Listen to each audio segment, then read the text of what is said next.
మానసికంగా మీరింకా పాత పద్ధతులనే పాటిస్తున్నారా? అలవాట్లకు కట్టుబడ్డ మనుషులను మానసిక ప్రాచీన అవశేషాలని మనం చక్కగా వర్ణించవచ్చు. ఏళ్లకి ఏళ్లు వాళ్ళు ఒకే విధంగా ఉంటారు. వాళ్ళు అవే పాత విషయాలు చెప్తారు. అవే పాత పనులు చేస్తారు. వాళ్ళతో కొద్దిగా మాట్లాడి చూడండి. వాళ్ళు తర్వాత ఏం అనబోతున్నారో ఖచ్చితంగా మీరు ఊహించగలరు. విశ్లేషణ అనే అద్దం ముందు నిలబడి మీరు మానసికంగా పాత పద్ధతులనే అవలంబిస్తున్నారా అనేది చూడండి. చాలామంది అలా చేస్తున్నారు. కానీ మీరు అలాంటి వాళ్ళు ఎందుకు కావాలి? మీ అలవాట్లను మార్చుకోండి. వ్యతిరేక మన ప్రవృత్తులను వదిలేయండి. ప్రతిరోజు మెరుగవడానికి ప్రయత్నించండి. జనాలని ఇలా అననివ్వండి. ఆయనలో ఎంత అద్భుతమైన మార్పు వచ్చింది.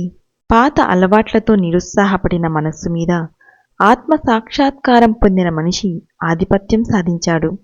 యేసులో అలాంటి ఆధిపత్యాన్ని గుర్తించి ఆయన్ని అరెస్టు చేయడానికి ఫారసీలు పంపిన అధికారులు ఆయన ఆత్మవిశ్వాసం చూసి అచ్చెరువొంది తిరిగి వచ్చి ఇలా అన్నారు, ఈ మనిషి మాట్లాడిన విధంగా మరే మనిషి మాట్లాడలేదు. ఒక సద్గురువు స్వభావం అనంతం. సంకుచిత పరిధిలున్న మానవుడి గ్రహణ సామర్థ్యం దాన్ని తెలుసుకోలేదు.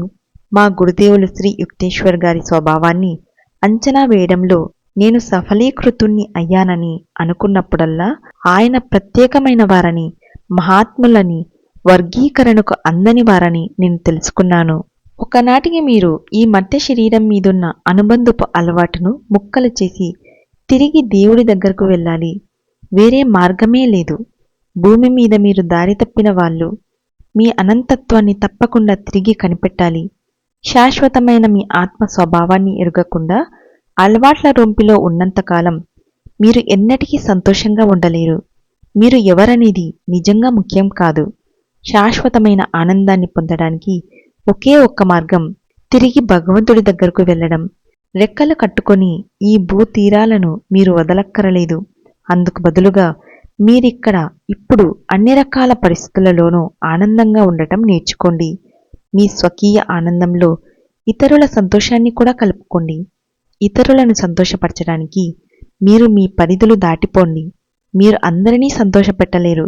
కానీ మీ మార్గంలో ఎదురైన వాళ్ళకి దయను, ప్రేమను ఇవ్వండి. మీ మీద నిర్దయ ప్రదర్శించిన వాళ్ళ పట్ల మనఃపూర్వకంగా తిరిగి దయ చూపడం కంటే గొప్ప మోక్షదాయకమైన పని ఇంకోటి లేదు. చేతుల్లో నలిపేసిన సుగంధ పరిమళాన్నిచ్చే పుష్పంలా మీరెందుకుండకూడదు? గీత బోధిస్తుంది, జీవులన్నిటి పట్ల ద్వేషం నుంచి విముక్తి పొందినవాడు